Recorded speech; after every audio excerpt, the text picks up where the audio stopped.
ತಾವು ಹೇಳಿದ ಆ ಮಹಿಳೆಯ ಸಮಸ್ಯೆ ಸರ್ವವ್ಯಾಪಿಯಾಗಿದೆ ಎನಿಸುತ್ತಿದೆ. ಸರ್ವವ್ಯಾಪಿ ಎಂದರೆ? ಸರ್ವವ್ಯಾಪಿ ಎಂದರೆ ಅರಮನೆಯ ಹೊರಗೂ ಅರಮನೆಯ ಒಳಗೂ.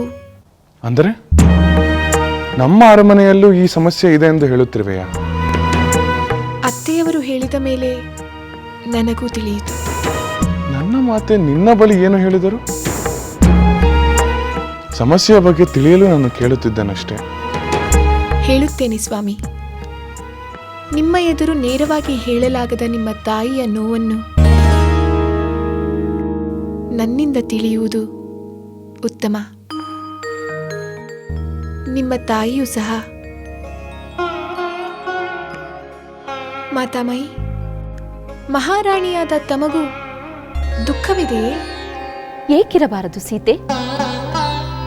ಮಹಾವಂಶದ ಮಹಾರಾಜರ ಮಹಾರಾಣಿ ಎಂದು ಕೂಡಲೇ ನನಗೆ ದುಃಖವೇ ಇರಬಾರದೊಂದೇನೂ ಇಲ್ಲವಲ್ಲ. ಯಾವ ಸತಿಯು ತನ್ನ ಪತಿಗೆ ಇನ್ನೊಂದು ವಿವಾಹವಾಗುವುದನ್ನು ಸಹಿಸುವುದಿಲ್ಲ.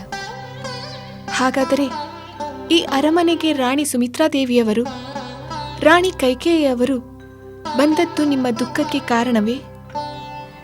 ಸುಮಿತ್ರೆ ಬಗ್ಗೆ ಹೇಳಿದ ಮಾತುಗಳನ್ನೇ ಕೈಕೇಯಿ ಬಗ್ಗೆ ಹೇಳಲಾರೆ. ಕೈಕೇಯಿ ರಾಣಿಯಾಗಿ ಬಂದಾಗ ನನಗಾಗಲಿ ಸುಮಿತ್ರೆಗಾಗಲಿ ಸೋದರಿ ಸಿಕ್ಕಳಲ್ಲ ಎಂಬ ಭಾವನೆ ಬರಲೇ ಇಲ್ಲ. ಒಬ್ಬ ಸವತಿ ಸಿಕ್ಕಳಲ್ಲ ಎಂಬ ನೋವು ಉಂಟಾಯಿತು. ಅದಕ್ಕೆ ಕಾರಣ ಕೈಕೇಯಿ ನಡವಳಿಕೆ. ಮಹಾರಾಜರ ಪ್ರೇಮ, ಐಶ್ವರ್ಯ, ವೈಭವ ಎಲ್ಲವೂ ತನಗೆ ಮಾತ್ರ ಲಭಿಸಬೇಕು ಎಂಬ ಸ್ವಾರ್ಥ.